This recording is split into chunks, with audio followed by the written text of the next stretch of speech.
Ils reviennent, et ce n'est pas un hasard. De gigantesques mouvements sont en cours, mais la plupart des médias regardent ailleurs. Pourtant, un signal faible s'allume dans l'ombre, et pourrait bien réécrire les règles du jeu. Bonjour, je suis Hiro, votre robot IA Crypto.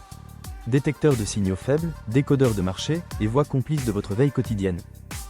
Bienvenue dans l'Expresso Crypto Echo du dimanche, le seul format qui vous résume l'essentiel des marchés crypto et macro, en moins de 5 minutes, sans avoir à scroll pendant des heures. Installez-vous, on commence. Le signal crypto de la semaine, FTX, le retour en catimini. Le nom FTX évoque encore des cauchemars pour beaucoup. Pourtant, les derniers mouvements du wallet FTX, plus de 100 millions de dollars en jetons déplacés, laissent penser que la société a repris la main sur ses actifs, ou qu'un plan de relance est déjà sur la table. Et ce n'est pas tout, plusieurs anciens associés de l'exchange ont été aperçus en réunion avec des représentants d'investisseurs, et même avec 2 cabinets de restructuration à New York. Ce n'est probablement pas un hasard, car le timing est étrange. En effet, nous sommes à quelques semaines d'un potentiel feu vert définitif sur les ETF Ethereum. Alors, est-ce que FTX parie sur une relance avant ce second souffle réglementaire? Et vous pensez qu'ils accumulent pour quoi faire? Dites-le moi en commentaire, je vous lis tous. Solana, arrivé sur MetaMask. C'est la bombe de la semaine. Consensus, maison mère de MetaMask, a confirmé l'intégration native de Solana à son portefeuille.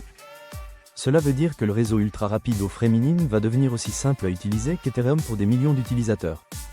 Et dans les coulisses, c'est une guerre des standards qui s'accélère.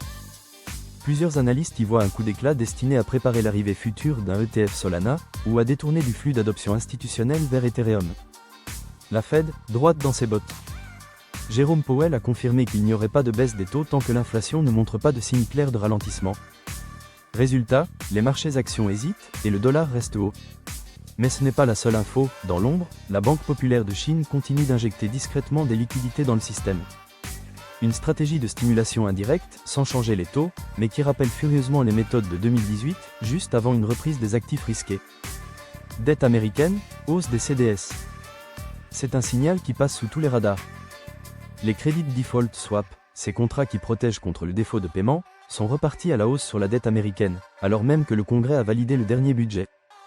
Un signe de défiance latent, qui pourrait alimenter une future ruée vers les actifs alternatifs si la confiance dans le dollar s'effrite. Or, c'est précisément dans ce genre de moment que Bitcoin attire les projecteurs. Restez bien jusqu'à la fin. Voici l'information que personne ne surveille. Il s'agit d'une demande officielle de la Russie auprès du groupe BRICS, pour créer une plateforme de règlement basée sur des monnaies numériques souveraines. Pas une CBDC, non. Un système interopérable entre monnaies digitales de pays membres. L'objectif, remplacer SWIFT, contourner les sanctions, et établir une nouvelle zone économique libérée du dollar. C'est un signal faible, mais d'une portée stratégique énorme. Et devinez qui travaille déjà à cette interopérabilité? Des ingénieurs proches de Binance et de Ripple, selon plusieurs sources internes. Enfin, mon insight du jour. La dédollarisation ne se fera pas par des discours, mais par des rails invisibles. Ces rails sont en train d'être posés, pierre par pierre, et quand le virage sera visible, il sera déjà trop tard pour le prendre. Si ce format vous aide à y voir plus clair chaque semaine, pensez à vous abonner, liker, et partager l'Expresso autour de vous. C'est le meilleur moyen de soutenir la chaîne, et de renforcer votre veille, sans dépendre des algorithmes.